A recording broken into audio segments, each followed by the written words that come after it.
The family of Akpofuge, Odem, welcomed a fifth child in the seaport city of Usapele, a beehive of commercial activities with dual road lanes, high-rise buildings, and flyovers.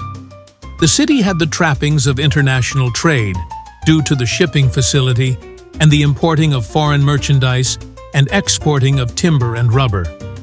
Ships were always on the harbor, loading and offloading. The new addition to the family of Mr. and Mrs. Odem was very pretty, and she was christened Silver Akpofuge. Silver Akpofuge grew up pampered as the only female among her siblings. She was also overconscious of her beauty and parental love, but was academically dull. From the age of 10, Silver was fond of keeping the company of girls, pretty as she, at the expense of parental instructions and guidance. She was also frequenting social gatherings with her peers. Silver was reportedly raped by 2 boys in a nearby bush at the age of 14. And Silver became romantically unhinged after that event, and she dropped out of school at 15.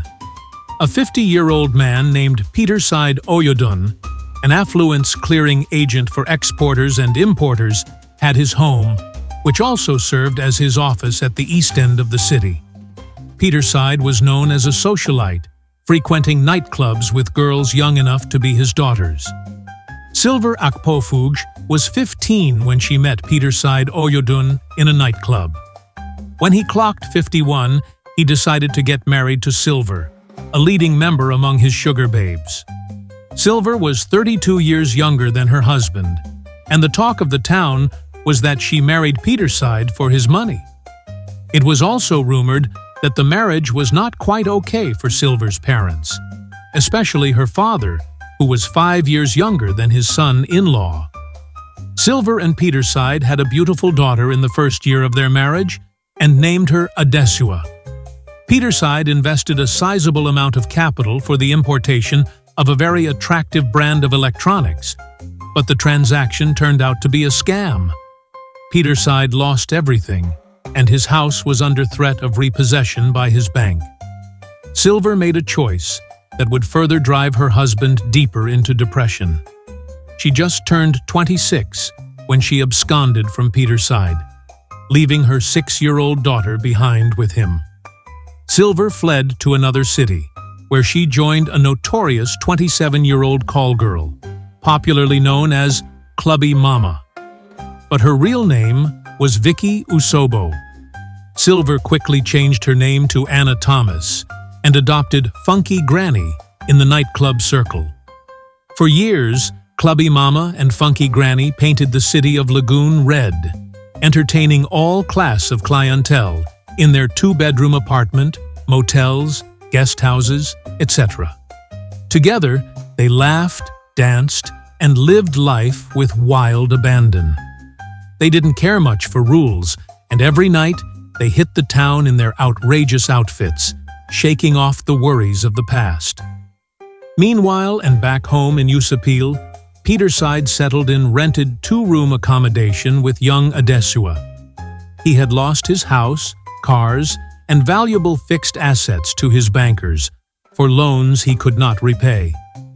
Adesua was very brilliant at school, and she won a scholarship from a company her father worked for. The award was to cover her tuition, books, and expenses through high school to university. Adesua graduated at 19 and was gainfully employed by the scholarship awarding company. Now, 14 years later, Funky Grannie was 40 years old, and Clubby Mama was 41. Their lives looked tired, bodies wrinkled, their trade unattractive, and everything appeared very different. The toils of nightclub life, drinking and smoking, laying with different men, and purposely daily routine were vastly catching up with the duo.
But deep down, both Funky Granny and Clubby Mama were losing taste of their choice of life.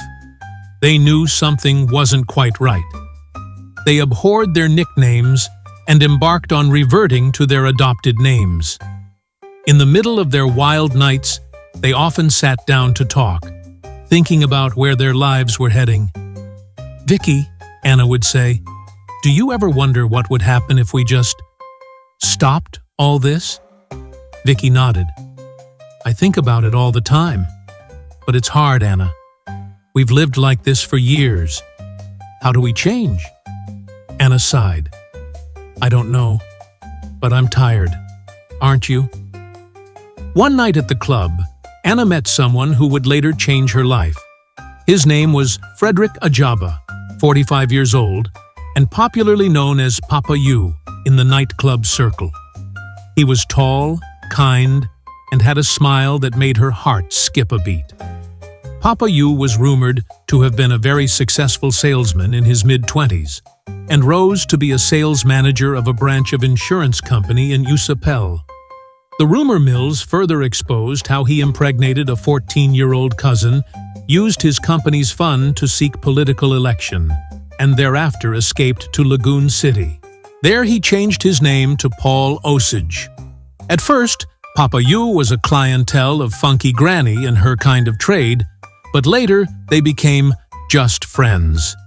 They started spending more and more time together. They laughed together, shared stories, spent weekends together whenever Funky Granny was not engaged, and over time, they fell deeply in love. Papa U was different from anyone Funky Granny had met. His thoughts and views resonated with her much-considered frame of mind. One evening, as they sat together on a quiet bench outside the club, Papa U turned to Funky Granny and said, "What if we left this life behind, Anna? What if we started fresh?" Funky Granny's heart raced. "You mean, give up the clubs, the parties and all?" "Yes," Papa U said, taking her hand. "Let's live a different life, a quiet life, together." Funky Granny thought about it. For the first time in years, she felt a ray of hope. "I want that, Freddie. I really do." From that moment, they dropped their nightclub nicknames and called themselves by their adopted names. Not long after, Freddie proposed to Anna, and she gladly accepted. They started going to church, something Anna hadn't done in years. Slowly, they began to change. The loud nights turned into peaceful mornings. The flashy clothes were replaced with simple ones, and the chaos of their old life faded away. Anna traveled back to Usapel to settle old scores. She refunded the pride price paid by Peterside Ojodu to the head of his clan in his absence, in accordance to the tradition. She was told Peterside and his daughter, Adesua, lived in another city. Anna and Freddie got married in a small, beautiful church. It was a new beginning for both of them. As they stood together, holding hands, they promised each other a life of peace and love. But there was one thing they hadn't told each other: their past. Anna never spoke about the daughter she had abandoned all those years ago. And Freddie? Well, he had secrets of his own. They lived happily together, enjoying their quiet life.